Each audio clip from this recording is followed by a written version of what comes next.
Hi everybody, welcome back. I'm Jessica Brodie, and this is Shining the Light.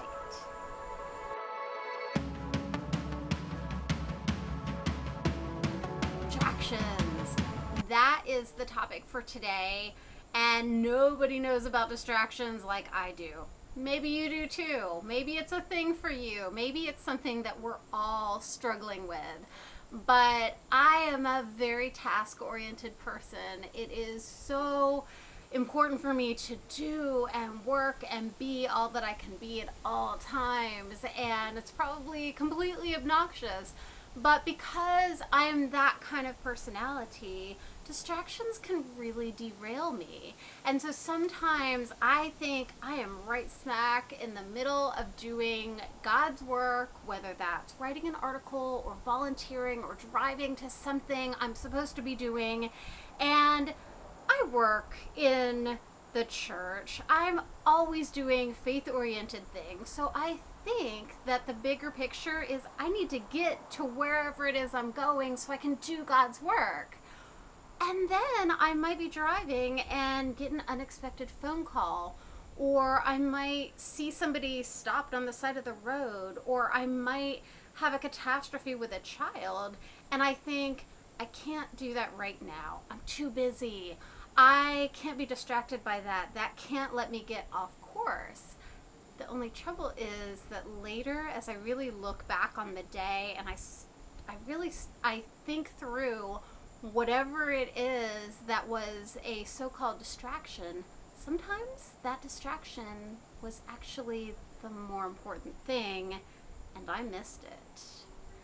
So that's what I want to talk to you about today. So I have my Bible here, and there is a verse that really laid on my heart in Matthew 4. So I'm reading from the Common English Bible. In Matthew 4, Jesus is calling his first disciples. So he's been baptized, he's gone into the wilderness. Now he's walking alongside the Galilee Sea, and he sees two brothers, Simon who is called Peter, and Andrew, throwing fishing nets into the sea because they were fishermen.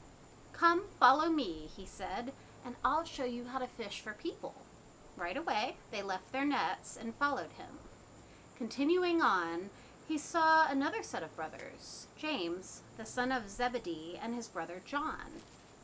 They were in a boat with Zebedee their father, repairing their nets.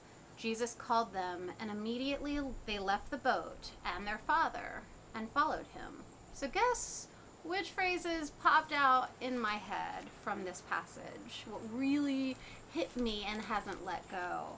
It's the right away they left their nets and followed him. Immediately they left the boat and their father and followed him. So these guys are in a boat with their dad repairing nets, and they leave their dad in the boat and follow Jesus. What they're essentially doing is they're leaving their job. They're not even clocking out. They're leaving their dad in a boat to do the work himself and following Jesus. And yet they chose the better path. We know this because they're disciples of Jesus. The Bible doesn't tell us this, but we know this. And then in the other passage about Peter and Andrew, they left their nets and followed him. They left them. You know, they didn't clean up. They didn't go home and kiss their wives and their kids or do whatever else they had to do. They left their nets and followed him. So, you know, back then, being a fisherman, you know, maybe their families didn't have anything to eat if not for them.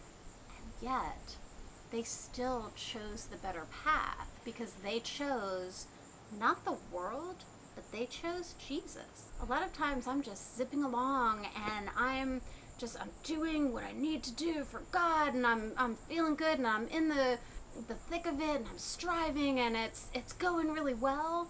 And then a distraction comes upon me. There's an obstacle. There's something that turns my attention.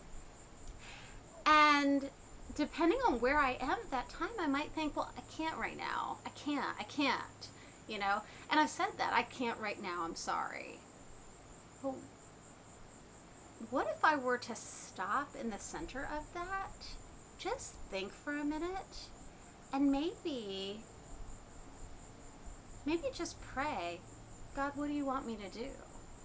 Instead of just immediately dismissing it because I am on that task. What if I were to stop and pray in that moment and just say, okay, you steer me, God. I think back sometimes, I remember one time, I'm sure I was right in the middle of something really important, and my phone rang. And, normally if I'm in the middle of something, I let my phone go to voicemail. I'm not shy about that. I'll let it go to voicemail until, or I'll just hit decline. But this particular time, I remember getting that phone call, and I immediately felt this nudge. Answer the phone. So I answered the phone. And it was a really serious call. It was a life or death situation. And I dropped everything and I dealt with it. And hours later, at the hospital bed, I thought about that, I answered the phone. I could have just declined it. I could have just let it go to voicemail and dealt with it later. But I didn't. I listened. And because I listened, I got the person the help they needed, and things ended up being okay. Not to say I was the hero. Maybe that person could have gotten help from someone else. But because I listened, I knew I did the right thing.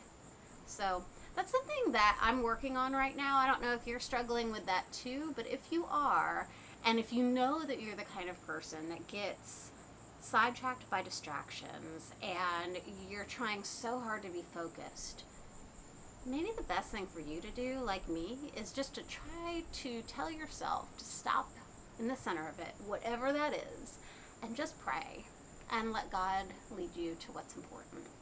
That's all for this week, friends. You can find more about this on my blog, which is at jessicabrodie.com. Love if you'd follow me. And if you could pray for me this week, I am in the thick of a new book. I'm really excited. It's part of my Dahlia series, which has my 2 previous books. These are not for sale.